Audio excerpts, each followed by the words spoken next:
welcome to today's class. In the last class, we have seen about the traders and pilgrims. That means traders, they have used to travel with their animals and caravans to carry their products to one place to another. With them, the pilgrims also traveled. That means they cannot travel alone, so they have used to travel with the traders to spread their ideas to different lands. And the Nalanda, one of the Buddhist learning center, many pilgrims from outside India, they came to know about the Buddhism in Nalanda, and the beginning of new Bhakti movements that also happened in this era. Those things we are discussing in this class. The quest of the pilgrims.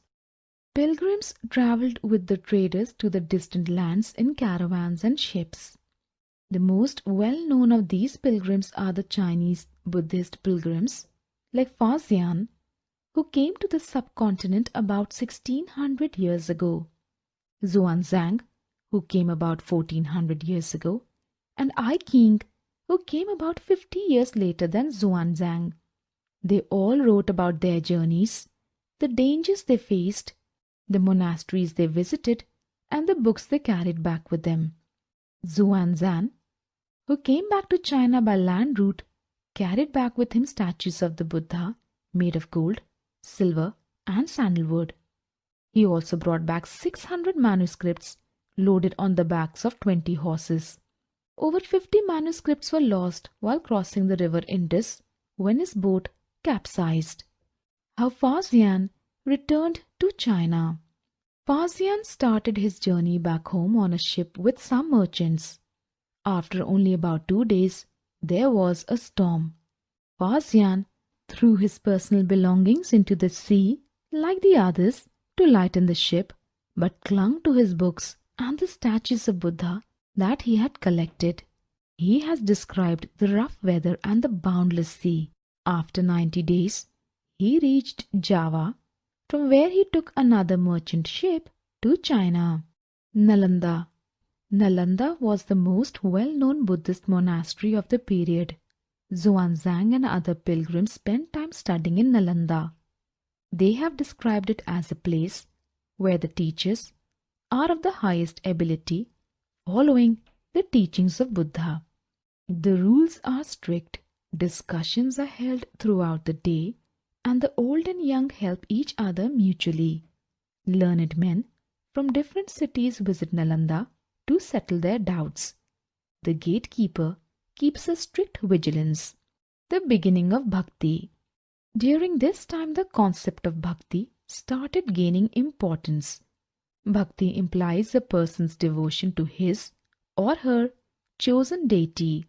Bhakti became a central feature of later Hinduism, in which Shiva, Vishnu, and goddesses such as Durga were worshipped. Those who followed the path of Bhakti emphasized individual devotion to a god or goddess. According to belief, the chosen deity would appear to the devotee in the form desired. Thus, the deity could be thought of as a human being, lion, or tree. Artists have made beautiful images of these deities. They were placed in places called temples. Bhakti inspired the best of sculpture, poetry, and architecture. Anyone, rich or poor, high or low, could follow the path of Bhakti. The idea of Bhakti is presented in the Bhagavad Gita, a sacred book of the Hindus. Here Krishna, the god, asks Arjun, his friend and devotee, to abandon all dharmas and take shelter only in him. We have seen one of the pilgrim was Faxian. When he returned to China, he took or he carries some of the Buddhist books, and he wrote about the traveling to China. Faxian began his journey back home from Bengal. He boarded a ship belonging to some merchants. They had barely traveled for 2 days when they were caught in a storm. The merchants began throwing their merchandise overboard so as to lighten the load and save the ship from sinking. Fahian also threw his belongings, but he clung to his books and the statues of Buddha that he had collected. Finally, the storm subsided after 13 days. About that, he wrote like this: the sea itself is boundless in extent. It is impossible to know east or west except by observing the sun, moon, or stars in their motions. If it is dark, rainy weather, the only plan is to steer by the wind. It took him more than 90 days to reach Java, where he halted for 5 months before boarding another merchant ship that took him to China. Nalanda, a unique center of Buddhist learning. Here is Huyan-san, another pilgrim. He studied at Nalanda, a famous Buddhist monastery of that period. He wrote about the Nalanda. The teachers are men of the highest ability and talent. They follow the teachings of the Buddha in all sincerity. The rules of the monastery are strict and everyone has to follow them. Discussions are held throughout the day, and the old and the young mutually help one another. Learned men from different cities come here to settle their doubts. The gatekeeper asks new entrants different questions.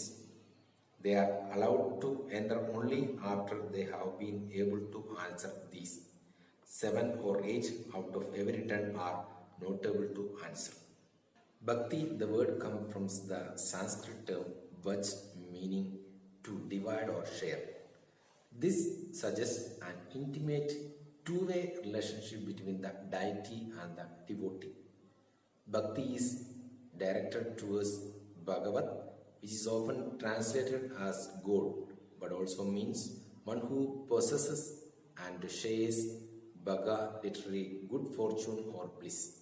The devotee, known as the Bhakta or the Bhagavata, shares his or her chosen deity's Bhaga. A poem by a Bhakta. Most Bhakti literature tells us that riches learning a high status do not automatically ensure a close relationship with the deity. This is part of a poem composed by Tamil by Appar, a devotee of Shiva who lived about 1400 years ago. Appar was a Velala caste. The leper with rotting limbs, the man who is regarded as low by the Brahmin, even the scavenger. Even these men, if they are servants, that is, devotees of him who shelters the Ganga on his long hair, that is, Shiva. I worship them, they are gods to me. The word Hindu, like the term India, is derived from the river Indus. It was used by Arabs and Iranians to refer to people who live to the east of the river and to their cultural practices, including religious beliefs. About 2000 years ago, Christianity emerged in West Asia. Jesus Christ was born in Bethlehem, which was then part of the Roman Empire. Christ's teachings were that he was the savior of the world. He also taught people to treat others with love and trust others just as they themselves wanted to be treated. Here are a few verses from the Bible, the holy book that contains the teachings of Christ. Blessed are those who hunger and thirst for righteousness, for they shall be filled. Blessed are be merciful, for they shall be obtain mercy. Blessed are the poor in heart, for they shall see God. Blessed are the peacemakers, for they shall be called sons of God. Christ's teachings appealed to ordinary people and spread through West Asia, Africa, and Europe. The first Christian preachers came from West Asia to the west coast of the subcontinent within 100 years of Christ's death. The Christians of Kerala, known as Syrian Christians because they probably came from West Asia, are amongst the oldest Christian communities in the world. In this chapter, we have discussed about the different traders from different nations. They came to India with the goods, and some of the traders traveled from India to outside. And the Silk Route, the first production of silk happened in China, and many routes they have used to sell their silk.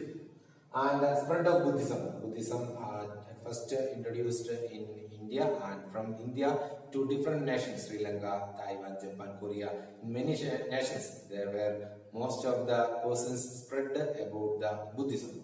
And some of the pilgrims also traveled with the traders, and they have spread their ideas to different lands. And Nalanda was the one of the Buddhist learning center. There many pilgrims stayed there and learned about the Buddha's teachings. And the word Hindu and the Bhakti, how it delivered, or the relationship between the God and the deity and the devotee, and the emergence of Christianity in Asia and parts of the nations. Those things we have seen in this chapter. Read the textbook carefully and write down the question answers in your notebook.